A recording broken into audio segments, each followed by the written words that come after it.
প্রশ্ন হচ্ছে যে এটাই কি অন্ধকারাচ্ছন্ন যুগের একদম সর্বোচ্চ পর্যায়?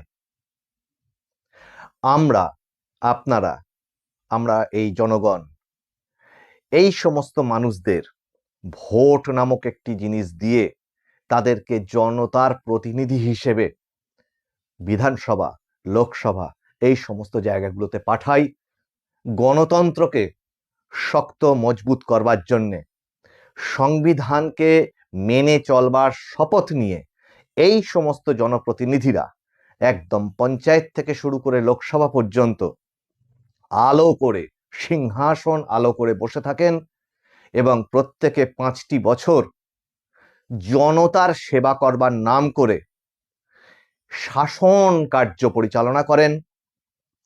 তৎপরবর্তীতে ওই 5 বছর পর আবার একটি ভোট আসে, আর এখন এই যেমন ভোট কখনো কখনো আসবো আসবো করে।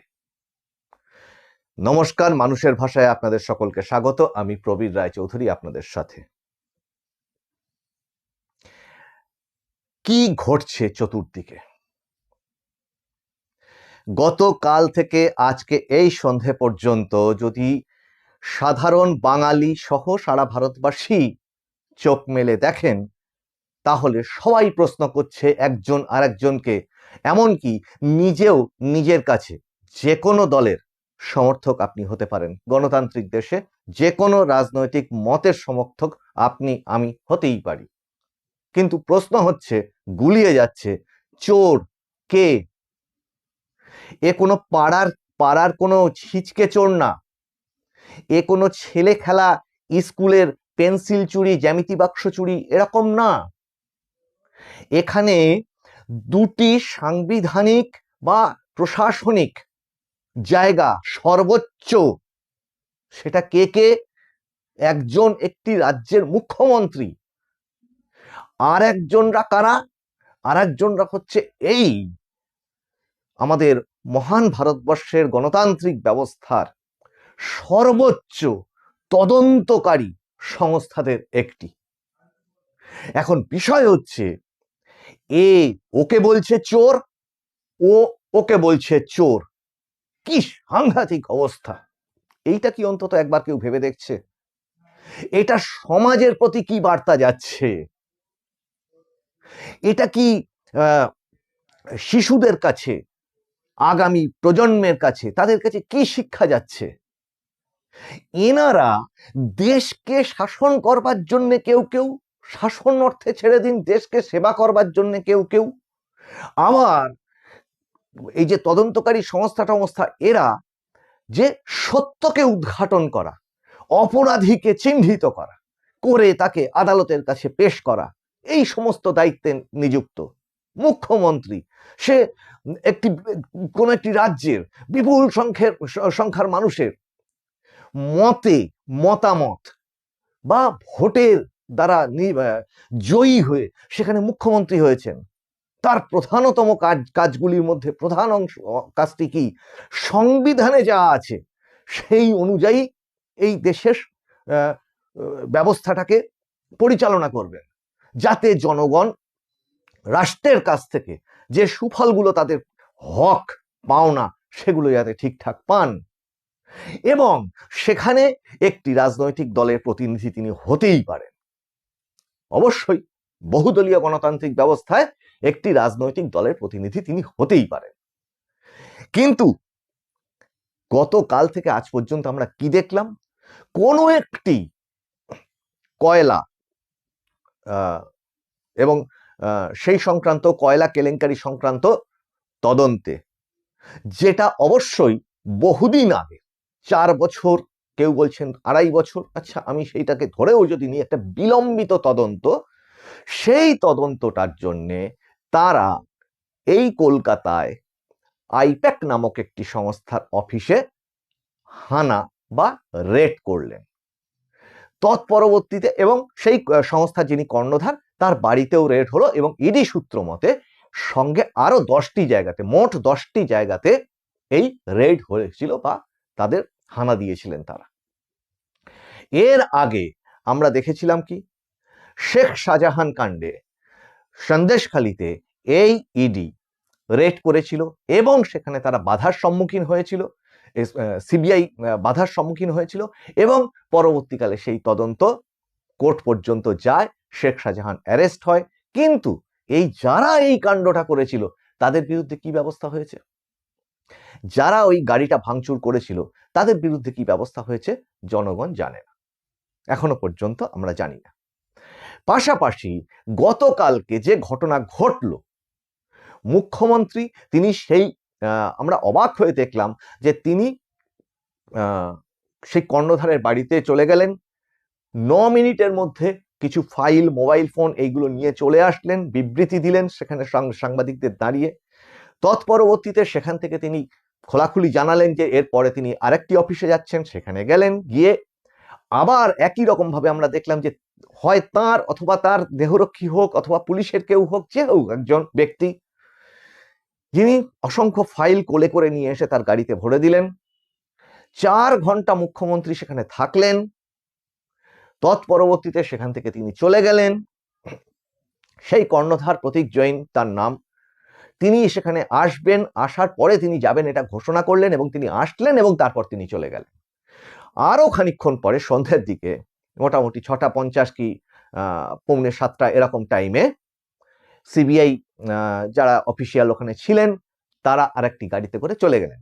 অবাক হয়ে আমরা এটাও দেখলাম, সেই সময় বিভিন্ন সংবাদ মাধ্যম সেটা দেখিয়েছে এবং সমালোচনাও করেছে যে ওই সময় কেন্দ্রীয় বাহিনীর যে তৎপরতা সংবাদ মাধ্যমকে আটকানোর জন্য সরে যান সরে যান সরে যান সরে যান, সেইটা অন্য সময় দেখা গেল না। আবার এটাও আমরা দেখলাম, এটা সবাই দেখেছেন কিনা জানি না, আপনাদেরকে একটু দেখে নিতে বলছি ক্লিপগুলো, যে এই সিবিআই অফিসিয়ালদের সঙ্গে যে কেন্দ্রীয় বাহিনী যে গাড়িতে করে যাচ্ছে, অবাক হয়ে দেখলাম কেন্দ্রীয় বাহিনীর একজন অফিসিয়াল, ক্লিপে দেখেছি, ভিডিওতে, চোখের ভুল হতেও পারে, আপনারা কনফার্ম করবেন সেটা, একজনের কোলে আর একজন বসে চলে যাচ্ছেন। এত সুন্দর ইনফ্রাস্ট্রাকচার, এত সুন্দর সিকিউরিটি ব্যবস্থা। এখানে ইডি অফিসিয়ালরা তো বলতেই পারতেন যে এই ফাইল এখানে তদন্ত চলছে, আমি দেব না, আমরা, আপনি যেই হন দেওয়া যাবে না। সেটা কি হলো কেউ জানে না। পাশাপাশি এই সমস্ত ঘটনাটা যখন ঘটে গেল, মুখ্যমন্ত্রী বাইরে এসে কি বললেন যে ওটা হচ্ছে ওনার একটা পার্টি অফিস, বা পরবর্তীতে সেটা সংশোধিত হয়ে শোনা গেল কি যে ওটা তার পার্টির দ্বারা নিযুক্ত একটি সংস্থা, অথরাইজড একটি সংস্থার পার্টি অফিস। তো তাতে কি হয়েছে, তাতে কি হয়েছে? মুখ্যমন্ত্রীর রাজনৈতিক একটি দল, সেই দল অথরাইজ করে দিয়েছে কোনো একটি প্রাইভেট কোম্পানিকে, তাই বলে তার সেখানে তদন্ত করা যাবে না? এ কেমন ধরনের কথাবার্তা?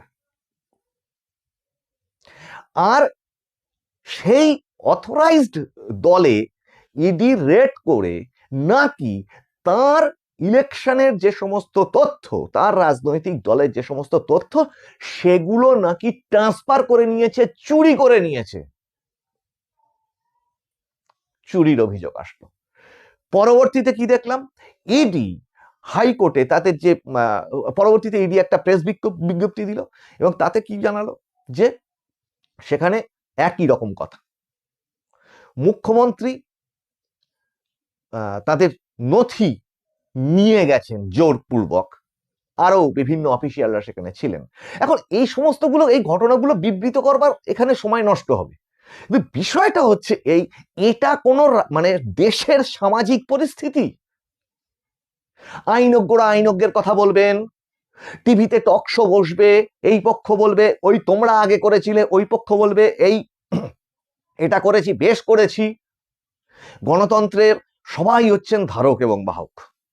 টক শো হবে, টক শোটা আবার শেষ হয়ে যাবে, কোনো সমাধান বেরোবে না। অ্যাঙ্কার যিনি প্রশ্ন করবেন তার প্রশ্নের সরাসরি উত্তর কেউ দেবেন, একটু অসুবিধাজনক মনে হলে আর সেই উত্তরটা সরাসরি দেবে না, ঠিক ঘুরিয়ে অন্য প্রশ্ন করবে এক, উত্তর দেবে আর এক। তাই এত সুন্দর এরা স্কুলের স্টুডেন্ট, এরা কত নম্বর পেতেন জানি না, যে প্রশ্ন আসবে একরকম, উত্তর দেবে আর একরকম। পরিচালন বৃষ্টিপাত কাকে বলে, উত্তর দিয়ে দেবে ভঙ্গিল পর্বত এই বলে। এখন এই যদি অবস্থা হয়, এটা দেশের কোন রাজনৈতিক পরিস্থিতি? আপনারা ভাবুন, খেয়াল করে দেখুন, আরজিকর তদন্ত, শিক্ষা দুর্নীতি, আমাদের আমাদের এই এই মুহূর্তের যে জেনারেশন, তাদের ছেলে মেয়েদের লেখাপড়া, ভবিষ্যৎ কি অবস্থা, দৈনন্দিন দ্রব্যমূল্য বৃদ্ধি, প্রতিদিনকার অপরাধের যে মাত্রা চতুর্দিকে, সে সমস্ত ইস্যুগুলো সব ধামাচাপা পড়ে গেল। কিচ্ছু, কোনো ইস্যু আর নেই। কয়েকটি জিনিস বেঁচে আছে। কি, কোথায় হুমায়ুন কবির বাবরি মসজিদ করলো সেটা নিয়ে চতুর্দিক মাতামাতি, কোথায় কোন একটি রাজনৈতিক দল কতটা বেশি ধর্মের জিগির তোলা যায় সেটা নিয়ে মাতামাতি, বাকি সব ইস্যু চাপা পড়ে গেছে। এসআইআর, সেখানে দীর্ঘক্ষণ ধরে মানুষরা সেখানে লাইন দিচ্ছেন, তাদের ব্যবস্থাটাকে কত সুষ্ঠুভাবে সুন্দরভাবে মিটিয়ে আনা যায় সে নিয়ে কোনো কথা নেই। তেমনি পাশাপাশি এটা ভাবুন যে আজকে এই সিচুয়েশনটা একটি সার্বভৌম স্বাধীন দেশের রাষ্ট্র ব্যবস্থা কি, এই রাষ্ট্র ব্যবস্থার ফলবশত দেশের গৌরব অন্য দেশের কাছে কি খুব বাড়ছে যে একটি রাজ্যের একজন মুখ্যমন্ত্রী সেই রাষ্ট্রের একটি তদন্তকারী সংস্থার তদন্তের মধ্যে ঢুকে গিয়ে ফাইল টেনে নিয়ে চলে আসছেন, এটা কি ধরনের বিজ্ঞাপন দিচ্ছে? এবং পরবর্তীকালে আমি যদি ধরেও নিই যে সেই তদন্তকারী সংস্থা উদ্দেশ্য প্রণোদিতভাবে যে তার রাজনৈতিক বিভিন্ন রকম তথ্যকে ছিনিয়ে নিচ্ছে, তাদের গোপনে সেই অফিসের মধ্যে গিয়ে সকাল 7টা হোক 6টা হোক সেখান থেকে গিয়ে কাউকে না জানিয়ে তদন্ত করে ছিনিয়ে নিচ্ছে, সেটাও তো ভয়ঙ্কর মারাত্মক ব্যাপার। তাহলে সব মিলিয়ে আমার প্রশ্নটা হচ্ছে এই, যে এটা কোন রাষ্ট্র ব্যবস্থার মধ্যে আমরা বাস করছি? সামনে আর 2-3 মাস পরে ভোট আছে, কোন ইস্যু? আর একটা কথা, বিরোধী রাজনৈতিক দলের মাননীয় বিরোধী দলনেতা শুভেন্দু অধিকারী, তিনি দাঁড়িয়ে সোচ্চারভাবে বললেন যে এটা এই ব্যাপারে তাকে প্রচুর মানুষ জিজ্ঞাসা করেছেন যে এখানেই কি সব শেষ হয়ে গেল, যেমন অতীতে হতো যে তদন্ত হতো, সেই তদন্তের আর কোনো ফলাফল হলো না, এবারও কি তাই হবে? তা তিনি আজকে সকালবেলা সাংবাদিক বন্ধুদের সমস্ত দাঁড়িয়ে জানিয়েছেন যে ইডি এই এই এই এই ধরনের অভিযোগ আদালতে জমা দিয়েছে। এখন সেটা তো না হয় হলো, কিন্তু এতগুলো তদন্ত তো পড়ে রয়েছে, সেগুলো কোথায় কি হলো? আর প্রত্যেকটা ক্ষেত্রে এই আদালতের কি কোনো ভূমিকা নেই? হাত জোর করে মানুষকে কি আদালতের সামনে দাঁড়াতে হবে না এবার, যে এবার সঠিক বিচারগুলো দেওয়া হোক? আদালতে আজকে এই মামলাটা সূত্রের খবর হইহট্টগোলে ভেস্তে গেছে, মানে স্থগিত হয়ে গেছে, মুলতুবি হয়ে গেছে। তাহলে সব শেষে কি দাঁড়ালো? সব শেষে এই দাঁড়ালো যে একটি তদন্ত, সেটাও বানচাল হয়ে গেল, তার তথ্য প্রমাণ তদন্তকারী সংস্থা বলছে তার তথ্য প্রমাণ সব লোপাট হয়ে গেল এই মুহূর্তে, তারা মুখ্যমন্ত্রীর কাছ থেকে ফেরত চাইছেন। আবার মুখ্যমন্ত্রী সেই তদন্তকারী সংস্থাকে বলছে যে আমার তথ্য প্রমাণ তুমি সব লোপাট করে দিয়েছ ভোটের, তিনি সেই তথ্য প্রমাণ সেই তদন্তকারী সংস্থার কাছ থেকে ফেরত চাইছেন। এই জটের শেষ কোথায়? এই জটটা সাধারণ মানুষ কি খুব ভালো চোখে দেখছেন? এতে করে বিরোধী রাজনৈতিক দল ভারতীয় জনতা পার্টি, তাদের অস্বস্তি যে কতটা পরিমাণে বাড়ছে সেটা কি তারা অন্তত বুঝছেন? ভারতীয় জনতা পার্টি, বিরোধী রাজনৈতিক দল বাংলার মানুষের জ্বালা যন্ত্রণাগুলোকে ঠিকমতো অ্যাড্রেস করছেন কি আপনারা? এবার প্রথম বিষয়টাই হচ্ছে এই যে সত্যি একটু মানুষের সমালোচনা কোন রাজনৈতিক দলের, একেবারে অন্ধ সমর্থক বা কর্মী, কোন রাজনৈতিক দল, আবার বলছি, যদি কেউ বলে সঙ্গে সঙ্গে তার বিরুদ্ধে মনে মনে প্রচন্ড গোসা হয়ে যায় আপনাদের। কিন্তু মশাই, আপনারা ভাবুন এতে করে জনমানুষে আপনাদের প্রতি ধারণাটা কোন তলানিতে গিয়ে ঠেকছে। হতেই পারে যে এই ইডি আরো সক্রিয় হলো, অন্যান্য তদন্তগুলো গতি পেল, তবে তো বুঝবে মানুষ যে যেখানে মুখ্যমন্ত্রী স্বয়ং এই এই কাণ্ডটা দেখলো সাধারণ মানুষ ঘটতে পারে, কোন ঘাড়ে কার জনগণের মাথা আছে সাহস করে যে আপনাদের বিরোধী বিরোধী কথাবার্তা সেখানে বলবে? কোন জনগণের কার ঘাড়ে মাথা আছে যে সাহস করে সেখানে গিয়ে মানুষ ভোটটা প্রদান করতে পারবে? এই চিন্তাগুলো, এই প্রশ্নগুলো আপনাদের সামনে রাখলাম। সামান্য কথাই মানুষের মধ্যে থেকে উঠে আসে এবং সেই সামান্য কথাগুলোই কিন্তু সমাজ তৈরি করে, একদিন না একদিন করে। অন্ধকারাচ্ছন্ন যুগের এটাই কি চরম অবস্থা?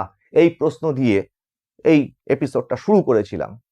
যদি সেটাই সর্বোচ্চ অবস্থা হয়ে থাকে, যেখানে মানে মানুষ বিচার পর্যন্ত চাইতে পারছে না, বিচার ব্যবস্থাটার কাছে পর্যন্ত পৌঁছতে পর্যন্ত পাচ্ছে না, সেটা যদি চরম অবস্থা হয়ে থাকে, তাহলে এইটুকু আশা রেখে এই এপিসোডটা শেষ করতে হবে যে অন্ধকার যখন চরম হয় তখন আলো আসে। এটা থিওরি আছে, কিন্তু সূর্যোদয়টা ঘটাবে কে?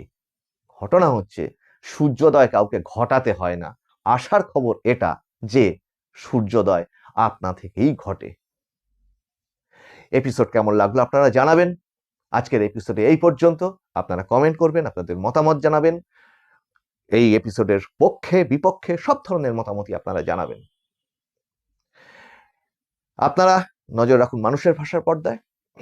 আগামী এপিসোডে আপনাদের সঙ্গে আবার দেখা হচ্ছে মানুষের ভাষায়। নমস্কার।